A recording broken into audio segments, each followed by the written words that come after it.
आम सीरीएस जोन नयगढ़ नाटक उत्सव 2025 आज उद्घाटनी उत्सव मु सीरीएस जोन संपादक जामिनीकांत मिश्र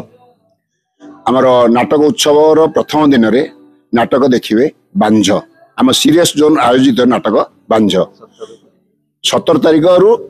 20 तारिख पर्यंत जनवरी 17 रु जनवरी 20 द्वितीय दिन नाटक बागदेवी लिटरेचर ट्रस्ट भुवनेश्वर एवं किए तृतीय दिन नाटक विद्या कनक सृजनुष्ठान भुवनेश्वर मागुणीर सगड़ चतुर्थ दिन नाटक चित्र प्रतिभा बागदेवी लिटरेचर ट्रस्ट भुवनेश्वर तेणु ये 4 दिन जाक आपण मैंने आसी नाटक देखी आमको उत्साहित करेंगे बोली आशा। महोत्सव उद्देश्य होची आमर लोकंको मानस रे आमे तंकर कला संस्कृति को उज्जीवित करिया पई आमे प्रतिज्ञाबद्ध प्रतिश्रुतिबद्ध मध्य तेणु आमे ताको किमिति सुचारू रूपे आरंभ करिबा सेइथ पई आमे आर आर छोट प्रयास आमर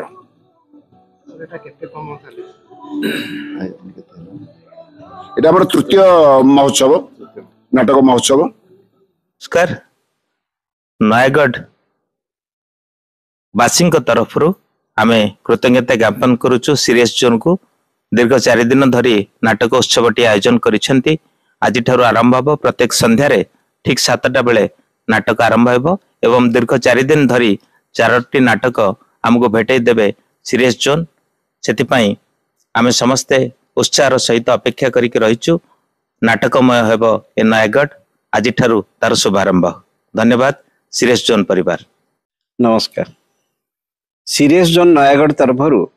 अनुष्ठित होची 4 दिन धरिक नाटक महोत्सव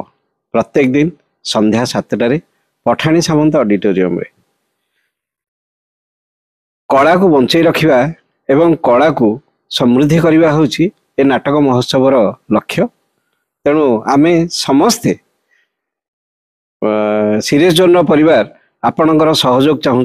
आसतु नाटक गुड़िक उपभोग करंतु।